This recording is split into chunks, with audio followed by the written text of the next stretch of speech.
Biomechanical Principles by David Potash, MS, PT, and CSCS with distinction, and NSCA, CPT with distinction. This presentation is entitled Principles of Biomechanics. We're going to divide biomechanics up into two different things today. We're going to talk about functional anatomy on the one hand, and kinesiology, the study of the way the body moves, biomechanics on the other hand. Functional anatomy, real quickly, is basically the neuromusculoskeletal system. It's really the muscles and their attachments. That includes the bones and the muscles that are attached to them. Kinesiology, on the other hand, biomechanics, is the study of movement. It's how the musculoskeletal system interacts with the world around it. We'll first talk about functional anatomy, and then we'll bring it back and apply that functional anatomy to how the body actually moves and talk about biomechanics. So, functional anatomy. Before we start talking about the muscles and the bones, we'll talk about the anatomical position. We need to define everything in the anatomical position before we actually start. All descriptions in functional anatomy are expressed in relation to the anatomical position. The anatomical position is shown in Figure 1. Specifically, it shows a female standing erect with the eyes, head, and toes directed anteriorly, the upper extremities at the sides with the palms facing anteriorly, and the feet together with the toes pointing anteriorly. We must always describe the body as if it's in the anatomical position to avoid confusion. So we try to avoid using above, below, forward, behind. Instead we use superior, inferior, anterior, posterior. The first plane we'll talk about is the sagittal plane. In general, movements in this plane function during locomotion. Definition of the sagittal plane is an imaginary vertical plane passing through the body, dividing it into right and left halves. Not necessarily equal halves. We can have a sagittal plane through the clavicle, for example. The mid-sagittal plane does divide the body into equal right and left halves. Movements that occur in the sagittal plane include flexion, extension. Flexion is basically decreasing the angle between body parts. For example, elbow flexion is decreasing the angle between the forearm and the humerus. Extension, on the other hand, is a return from flexion. So it's making the forearm go away from the humerus. Hyperextension would be extension past neutral. The vertebral column also functions in the sagittal plane. Its movements, flexion, extension, may also be described as forward and backward bending. The frontal plane is an imaginary vertical plane passing through the body, dividing it into anterior and posterior halves. Movements that occur in this plane include abduction and adduction, or moving away or toward the midline of the body. So abduction is moving away from the midline of the body, while adduction is moving toward the midline. The vertebral column also functions in the frontal plane, and that you can call that right and left side bending. Can't really use ab and adduction since the vertebral column is the midline of the body. The next plane of movement is the transverse or horizontal plane. Its definition is an imaginary vertical plane passing through the body, dividing it into superior and inferior halves. Movements that occur in this plane include rotations, for example, internal and external rotation of the shoulder. The vertebral column, right and left rotation, rotation to the right, rotation to the left. The next section we'll discuss is the neural system.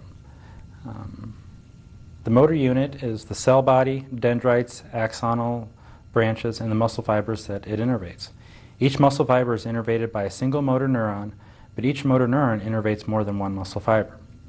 In fact, there are variable innervation ratios. Motor neurons innervating muscles responsible for fine movement innervate fewer muscle fibers, while those responsible for more gross movements innervate more muscle fibers. For example, the dorsal interossei, the fine little muscles in your hand, innervate fewer muscle fibers, while the gastroc, which is a much larger muscle responsible for more gross movements, innervates more muscle fibers. Proprioceptors direct stimuli and provide movement control. While the first neural component provides the direct control of movement, the body must also know where it is and when it is affected by the environment.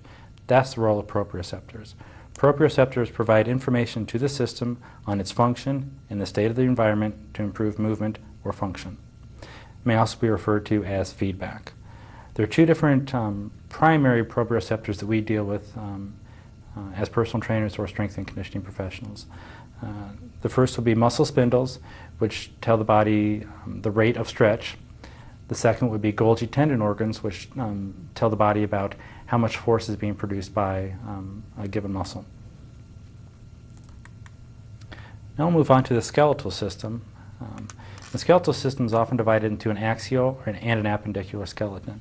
The axial skeleton is the skull, vertebral column, the sternum, and the ribs, while the appendicular skeleton is the shoulder and pelvic girdles and the upper and lower extremities. The origin is the relatively fixed point of a muscle. While some muscles do act in both directions, we often call this the proximal attachment as opposed to the origin. Proximal just means closer to the midline of the body. For example, the proximal attachment of the pectoralis major would be the sternum and the medial third of the clavicle. The insertion, on the other hand, is the more distal component attachment of the muscle. This is usually the attachment of the moving portion of the muscle. Again, some muscles act in both directions, so we often describe this as the distal attachment as opposed to the insertion. The distal attachment or the insertion of the pectoralis major would be the intertubercular groove of the humerus. Now we'll talk a little bit about how muscles actually function. Each muscle can have several different roles and may perform some of these roles for different types of movements. The first role would be an agonist. That's the muscle that's most active, produce a desired movement. For example, during elbow flexion, the biceps and the brachialis are the agonist muscles. They're the ones that bring the forearm closer to the humerus. The antagonist is the muscle that opposes the desired movement. Typically, as an agonist acts, the antagonist relaxes to allow smooth movement. Antagonists often act near the end of rapid movements to protect a joint from injury. So again, using the elbow flexion as an example, the biceps and brachialis were the prime movers or the agonist. The antagonist would be the triceps, which is opposing that movement. Typically, when you're doing a biceps curl, the triceps is relaxed while the biceps and the brachialis are active to produce that movement. We can also look at the lower extremity during an activity like running or sprinting. When bringing the leg forward while it's flying through the air, that's more a function of the hip flexors. The hamstrings turn on towards the end of that movement to slow that leg down to prevent injury at the hip. Another function of muscles can be a synergist, and these are muscles that assist the agonist during movement. For example, the rotator cuff muscles. They help to hold the ball in the socket of the glenohumeral joint while you're doing any overhead movements. Stabilizers steady a joint to allow an agonist to produce the desired movement. For example, the shoulder extensors are active during the bicep curl we already talked about to prevent shoulder flexion. So when you're doing a bicep curl, the extensors of the shoulder need to be active so your arm doesn't come up in this fashion.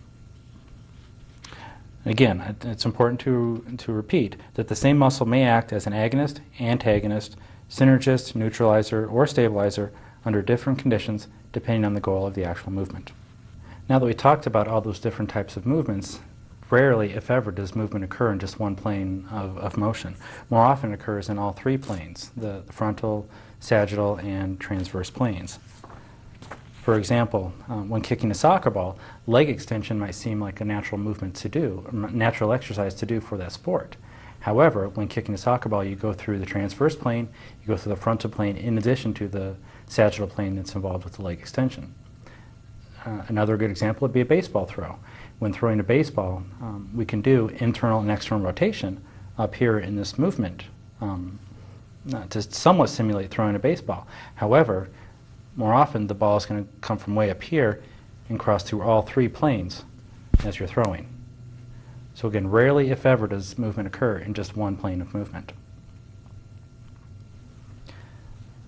Similarly, although commonly trained in isolations, muscles don't usually function that way. Rather, movements are often involved in a combination of several muscles working to complete a given task. Again, let's take kicking a soccer ball. Leg extension is quite similar to kicking a soccer ball. However, it's not just the quadriceps of the thigh that are performing that motion. We also need the hip flexors and the hip abductors and adductors to allow that leg to go forward. Now we're going to transition from functional anatomy and move on to biomechanics or kinesiology. we're going to talk about how the musculoskeletal system we just went over interacts with the world around it. That study of movement is called biomechanics or kinesiology. We'll begin this section by reviewing the lever systems and follow that with discussions on strength and power. We'll end this section with some practical applications of those concepts.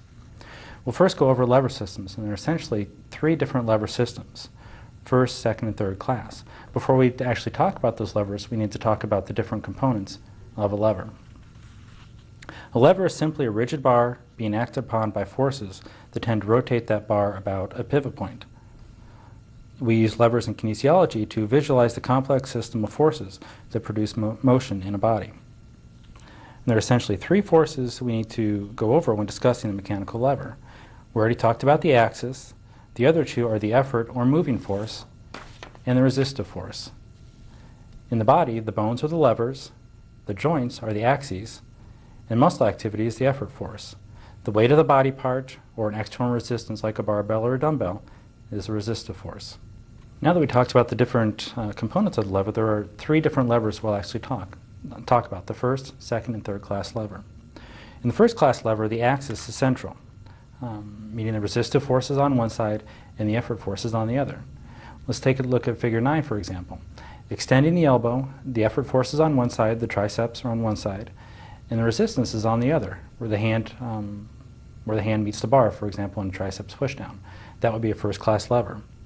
An advantage to this lever class is that there's less effort required to do the given movement. A disadvantage is there's less distance moved over that movement. A great example would be a seesaw. The axis is in the middle, one person's on one side, and the other person's on the other. That's a first class lever. In the second class lever, the resistance is central. The effort arm is always longer than the resistive force. Large objects or resistive forces may be moved with smaller effort forces. An obvious advantage here is increased torque production. The major disadvantage, though, is there's less distance moved. There's also less speed of movement. Examples here would be a wheelbarrow or a crowbar, or rising on the balls of the feet as shown in figure 10. Now, this isn't exactly plantar flexion, because plantar flexion is more of a third class lever. A second class lever would be rising up on the balls of the feet, not just doing the plantar flexion of the movement. A very important distinction when looking at figure 10. Next we'll talk about the third class lever. In the third class lever, the effort force is the central component. The resistive arm is always longer than the effort arm, requiring greater muscle force than the resistive force. Two major advantages to this. There's an increased distance moved, and there's an increased speed of movement. The major disadvantage, however, is that there's an increased effort to actually move the object. Let's take the lateral dumbbell raise as an example. In that exercise, the axis is the shoulder joint, the effort is where the deltoid inserts onto the humerus, and the resistance is at the hand where the dumbbell is. The effort arm is much shorter than the resistance arm, which is a major disadvantage. However, you can move that through a very large range of motion. We'll move on from levers and talk a little bit about torque. Torque is the rotary effective force, or the capability of a force to produce rotation. Longer effort arms provide an increased torque. Let's take an example. Let's look at the leg extension, for example. When extending the leg during leg extension exercise, if someone was to have a longer tibia, a taller person, they'd be able to produce more torque than someone with a shorter tibia. The front dumbbell shoulder raise is another example. If someone had a longer arm, they would produce more torque. There's more resistance there, but they would be able to produce more torque than someone with a shorter arm. An application of this is mechanical advantage. Mechanical advantage is defined as effort arm divided by resistance arm. A higher number in this instance provides a greater mechanical advantage. A greater mechanical advantage reduces the amount of force required to move an object. A very good example of this is the elbow joint. As the elbow approaches 90 degrees, the mechanical advantage for the biceps curl would be greatest. Looking at figure 13, when the arm starts towards extension at the far left-hand side of this figure, the distance between the axis of the elbow and the insertion of the biceps is shortest. As you approach 90 degrees, that distance increases, providing a greater mechanical advantage at that point. The more you flex your elbow, the shorter that distance becomes, the less mechanical advantage you have. Another good example is the knee joint. The patella actually acts to increase the effort arm length by increasing the perpendicular distance between the pivot, or the axis of the knee joint, and the line of force, which is just superficial to the patella. By having the patella in there, you're able to increase the effort lever arm mechanical advantage. We'll now move on from levers and talk a little bit about strength and what provides for greater strength. There are several different factors, two of which we'll talk about right now, that contribute to strength. The first is neural, the second is muscular. With the neural component, the force output of a muscle is determined by neural signals sent from the brain, which specify how many and which motor units are involved in muscular contraction and the firing rate of those motor units. Muscle force may be increased, therefore, by involving more motor units in a contraction, recruiting larger motor units, or increasing the rate at which those motor units are fired. The muscular component of strength has several different components: length tension, force velocity, the way the fibers are arranged, cross-sectional area of a muscle, and the joint angle. When considering this active force length tension relationship, a nice way to look at it would be with your fingers. When your fingers are too close, you're unable to produce as much force as necessary. That's when you're, for example, when you're in a bicep curl, if your arm is up all the way. At the other end of the spectrum, when your elbow's in full extension during that bicep curl, your muscles are stretched more out like this. There's an insufficiency. There's not enough actin and myosin overlap to produce sufficient force. Remembering the cross-bridge theory of sliding filaments, force development is dependent upon cross-bridge attach-detach cycles. The more cycles, the more force. So, as muscle length changes, the number of actin binding site changes also. Tension, and consequently force, varies with the amount of myosin-actin overlap. This is the active force-length tension relationship. The length-tension relationship of connective tissues, however, behaves more like a rubber band. Increased stretch will increase force. This is the passive force-length relationship. For example, the more you stretch a tendon, the more force is going to be developed. However, the more you stretch a muscle, the less overlap you're going to have between the actin and the myosin, which is not going to allow for as much force. There's a combination, therefore, of the active, which is the actin-myosin overlap, and the passive, which is more the tendon developing tension, kind of like a rubber band does. Force velocity is the next concept we'll talk about.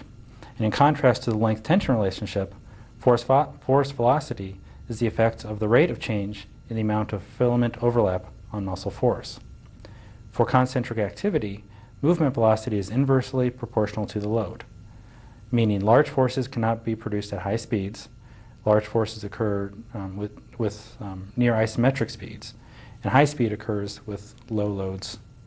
In addition to the length tension and force velocity relationship, another way to describe strength is the force time relationship.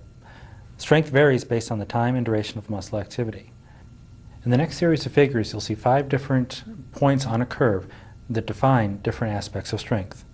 The first point is starting strength, and that's basically the ability to develop force at the beginning of a muscle action. It occurs prior to movement and is therefore isometric.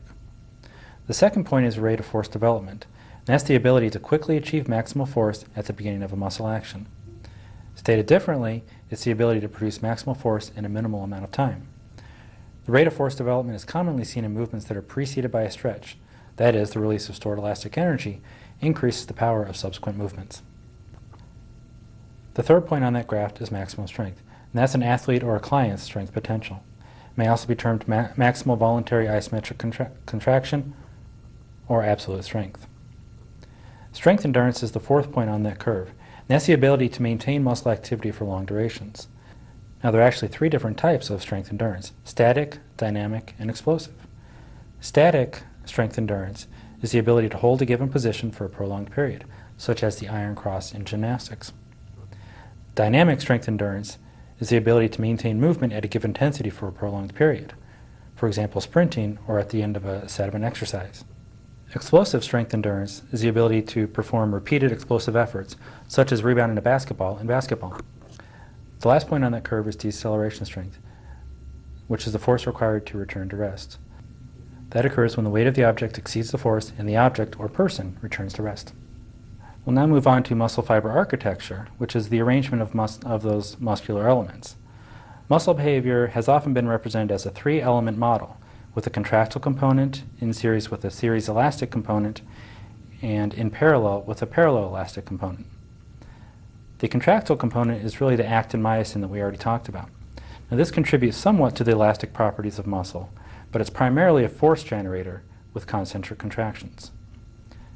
It's relatively meaningless, however, to discuss muscle action without considering the role of non-contractile connective tissue. In the contractile component, these can be the sheaths that surround the individual muscle fibers, including Z discs and titin, and the tendons.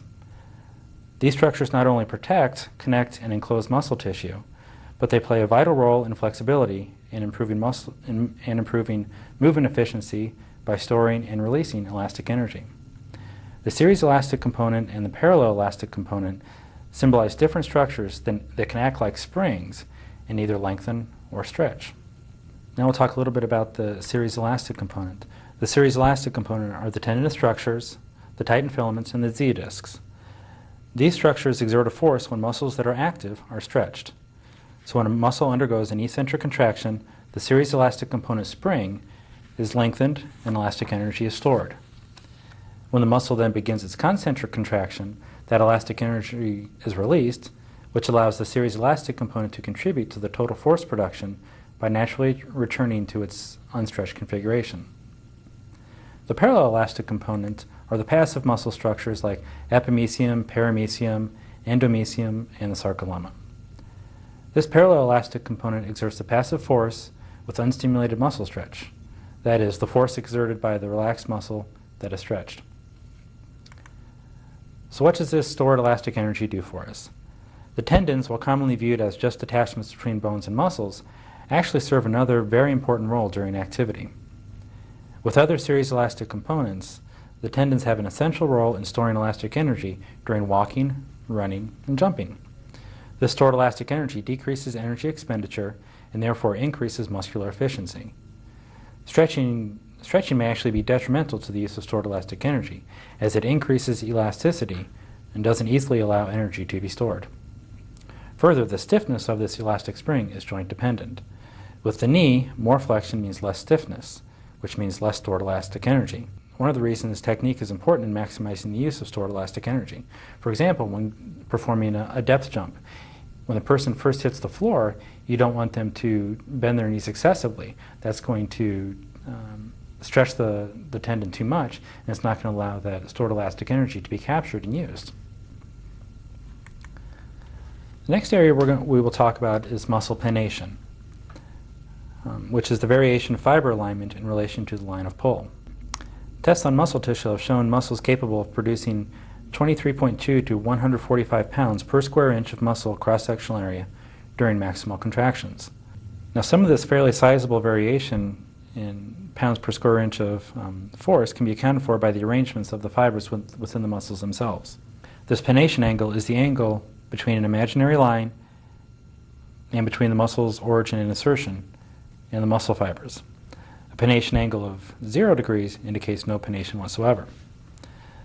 Muscle fibers oriented parallel to the axis of force generally transmit all of their force to the tendon.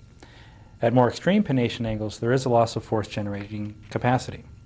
Greater pennation angle, however, allows a greater number of muscle fibers to be packed into a given muscle volume.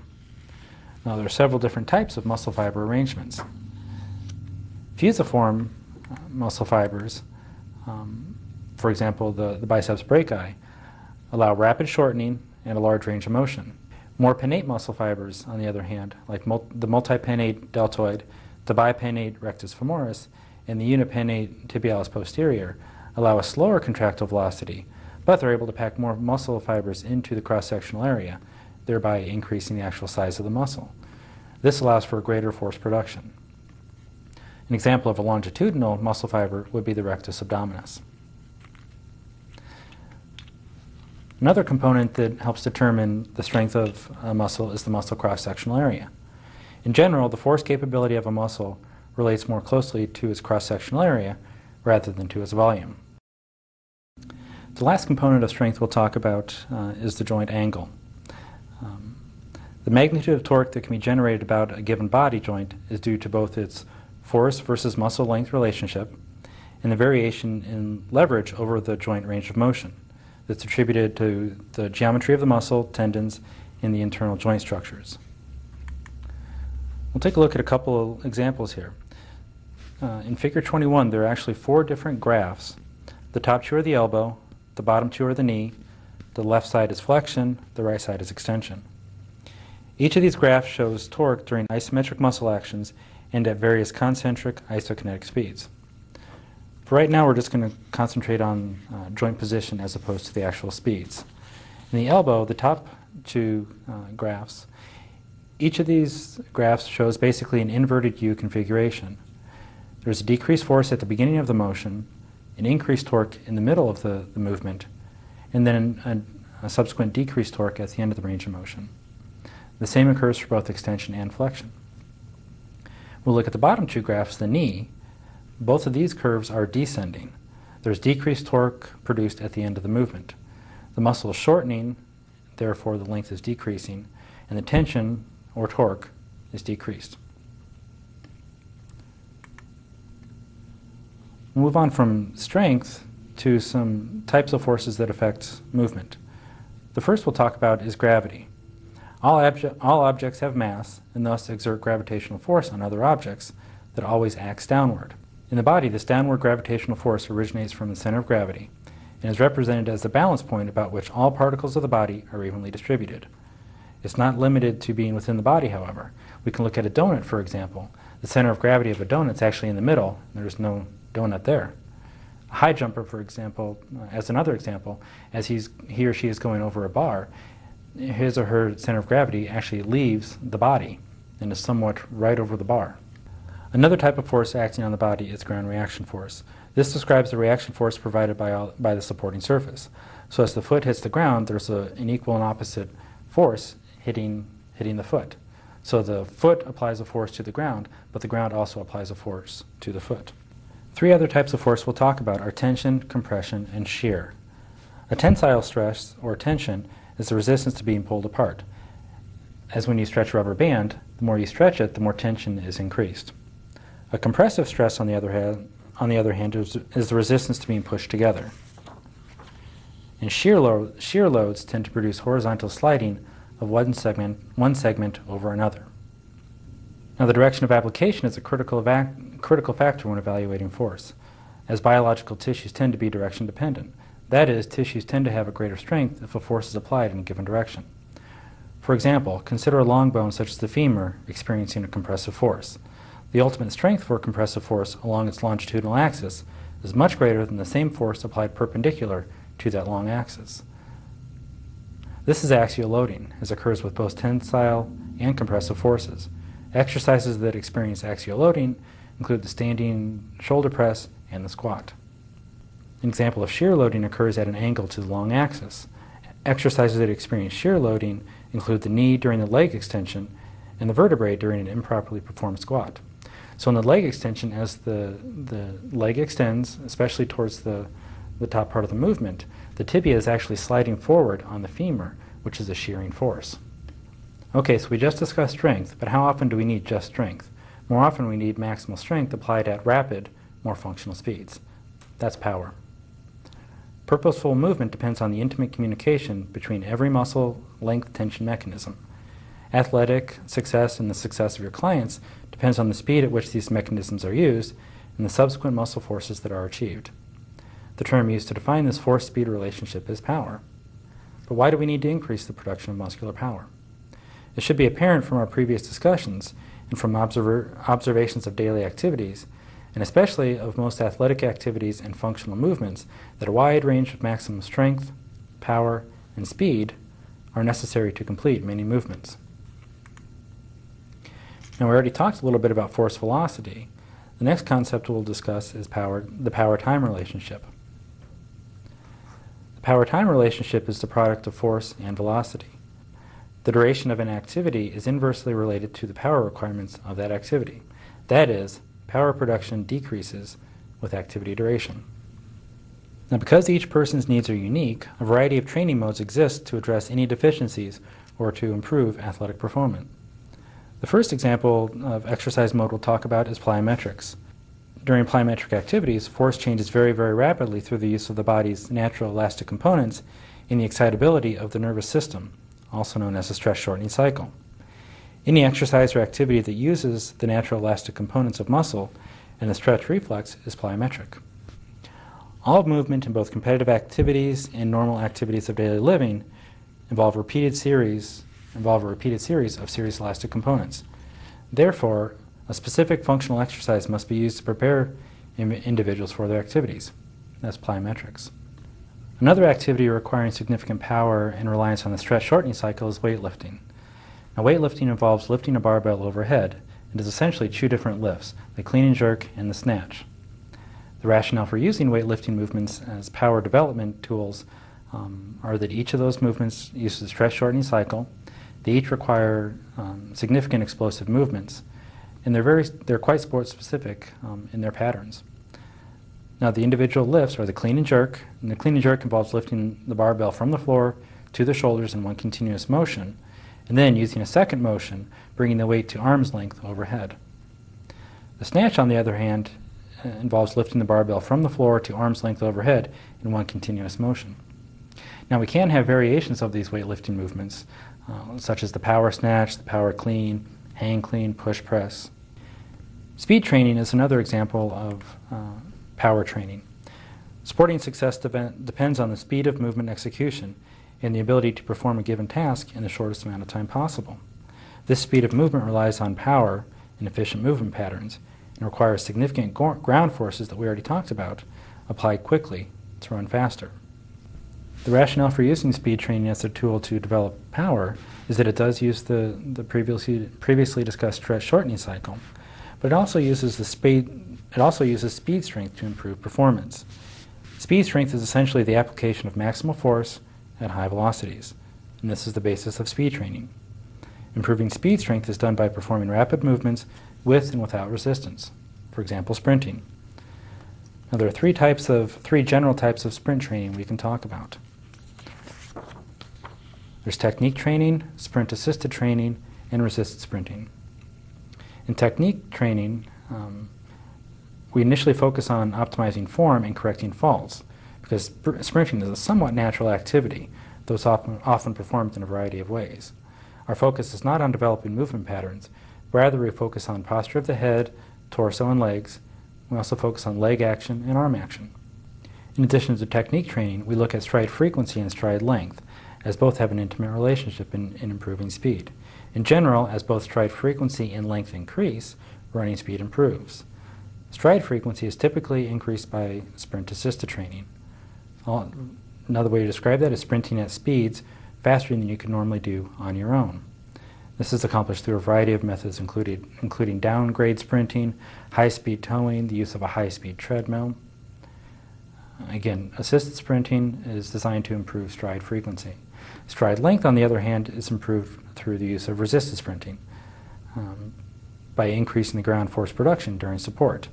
Examples of resisted sprinting include uphill sprinting, resisted sprinting using a sled, elastic tubing, or a parachute. All right, we're going to shift gears just a little bit here and talk about the kinetic chain of movement. It's impossible to classify movements solely as isolated joint movements and muscle actions.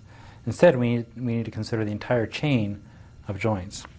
We'll first talk about the closed chain and then talk a little bit about the open chain. In a closed kinetic chain, the distal end of that chain of joints is fixed. Examples of a closed chain would be a squat exercise or a push-up. In the squat, the feet are fixed on the floor. That's closed chain. In the push-up, the hands, the distal segment, are fixed on the floor. Again, another example of closed chain.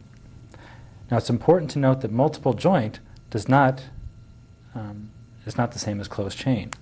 For example, lat pull-down is a multi-joint movement, but it's certainly not closed chain, as the hands are still able to move.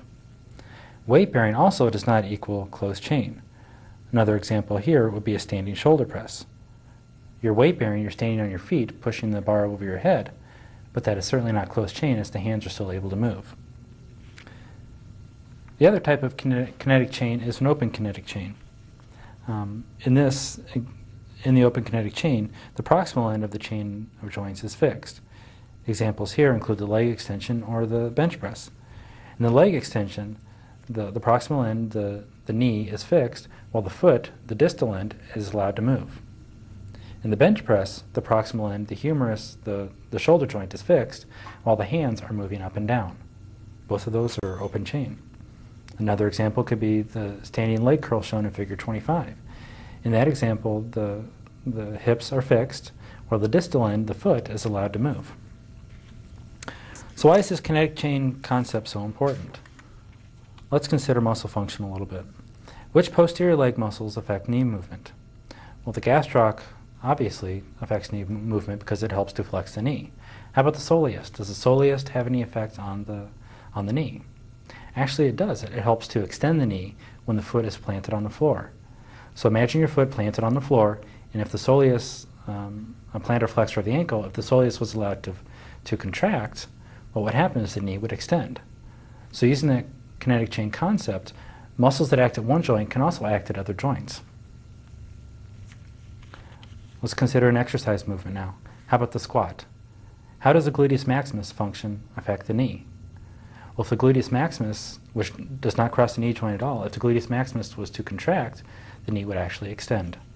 So again, muscles at other joints can affect different joints through the use of the kinetic chain. All right, let's use all this we've talked about so far, the functional anatomy, the strength, the power, the levers, and the kinetic chain. And let's apply that to more specific exercise prescription examples. We'll first talk about the kinetic chain. Closed kinetic chain activities increase joint approximation and enhance joint congruency, and therefore allow stability. They're not necessarily more functional, though. Let's take a look at sprinting. When a person is sprinting, one of the legs is off the ground at any given time. To mimic that movement in the weight room, you cannot do a closed chain exercise. You have to do an open chain. So picture the one leg off the ground in the sprinting movement. If that person needs help moving that foot forward more quickly, they're going to do an open chain hip flexion activity. If they need help pulling that leg back at the end of the forward swing, they're going to have to use an open chain hip extension activity. Okay, we're going to shift gears a little bit now and try to bring all that together, all the biomechanics and all the functional anatomy, and apply that to the weight room or the health club that you may work at. Really what all this amounts to is specific adaptation to imposed demands. What is your client or your athlete trying to do? We'll look a little bit at free weight exercise, then follow that up with some resistance machines and see how some of these concepts, some of these biomechanical concepts apply. We'll first look at free weight machines and the kinetic chain. Let's look at the squat versus the leg press. Squat is more closed chain because your feet are fixed on the ground, whereas the leg press is more of an open chain type movement because your feet are able to move. In one example, a client or an athlete may benefit more from a leg press because loading the spine axially is not appropriate. However, if we look at more sporting type movements or other functional activities clients do during the day, a squat may be more appropriate. Standing up from a chair, a squat is more appropriate than a leg press. Exploding out of the squat for alignment, a squat is more appropriate than a leg press would be. We can also look at range of motion, varying the range of motion to allow an athlete or a client to target a specific goal. We'll look again at the squat and look at a basketball forward and an offensive lineman. An offensive lineman is going to have a much greater squat. As they're standing on the line, their knees are flexed much more, they're down lower, they're going to need that strength at the bottom to explode off the line. A basketball forward, on the other hand, rarely, if ever, goes down to such a deep squat. So when giving an exercise for him or her, should you give a full squat? Should you do more of a quarter or half squat? Well, that's really up to you, and it depends on the goals of that athlete. We can look at a power clean versus the hang clean. Again, we'll use a football lineman and a basketball forward. Basketball forward rarely goes down deep enough to benefit from a power clean. maybe a hang clean is more appropriate. For some, a power clean might be more appropriate, but a hang clean is more appropriate if we look just on what he does on the basketball court, rebounding balls. A football lineman, on the other hand, has to be down in that greater squat that we already talked about, so he's going to need to explode down at the bottom. A power clean is more appropriate for him. We can also look at the speed of movement. How fast does an athlete move, and how fast should he perform certain exercises? We'll look at a couple different examples here. Look at a gymnast. They could benefit from both slow and fast movements. The iron cross, where an athlete is holding their arms out to the side and maintaining that position. Fast movement doesn't really help there. There they're going to need to work on slow, isometric type movements to maintain that position for a prolonged period. However, jumping up onto the rings or jumping up on or performing the floor exercise, they need to perform much faster movements, much more ballistic, much more rapid. Doing slow bench press, slow squat is not going to benefit them quite as much as doing a more rapid movement. We'll look at the football lineman again too. When they come off the line, they don't gingerly stand up and start pushing the other person. No, they explode off the line into the defensive lineman. So doing a slow squat is inappropriate. Doing a faster squat might be more appropriate for them. Now we'll move from free weights to more variable resistance exercise and talk about joint angle variations. Because the resistant arm changes throughout exercise movement, similarly changing muscle torques are required to move the joint. Now, this implies that a muscle is not worked maximally throughout its full range of motion. To combat this, machines were developed in an attempt to match the muscular torque to the resistance of the exercise. This is where the CAM machines really come into play. During the biceps curl exercise, for example, there is a decreased ability of the biceps to flex the elbow at the beginning of the movement, as we already discussed with the length tension and mechanical advantage discussions. The CAM shape was designed to require less muscle effort at the beginning of the movement. Because the muscle is weaker there, it's not able to produce as much torque. The CAM shape accommodated for that to not require as much effort. At 90 degrees of elbow extension, on the other hand, the biceps muscle are in the perfect position to provide muscle torque. So the CAM shape changed again to stress the muscle more maximally at that position. Another example are the universal type exercise machines. During the free weight bench press, it's typically easier to perform the last part of the exercise. So the universal type machine was designed to address that. The weight stack position doesn't change, therefore there's no change in the resistance arm. As the bar moves up, however, the effort arm shortens, which decreases the mechanical advantage and requires an increased effort force to complete the movement. There's a type of machine that's available that attempts to compensate for some of the weaknesses with the universal or CAM type machines. These machines allow you to target the end range, mid-range, or early part of a movement. They have both plate-loaded and selectorized options. In the plate-loaded, you can either put the plate towards the top to target the end range of motion or towards the bottom to target the beginning range of motion. Depends what your goals are. So for example, if you're weaker in a bench press at the bottom portion of the movement, you can go to one of these machines or plate-loaded pieces of equipment and put the plate specifically in the area to target that early portion of the movement. So can exercise machines balance or equate to the human strength curves? Well, the simple answer is no. Although machines are generally improving, a mismatch remains. They weren't designed for the very tall, the very short. Some people have longer arms, some have shorter legs. Children certainly work with machines differently. Older people work with machines differently. So again, although machines have improved a great deal, they have yet to match the strength curves of the human body. This concludes the biomechanical principles presentation.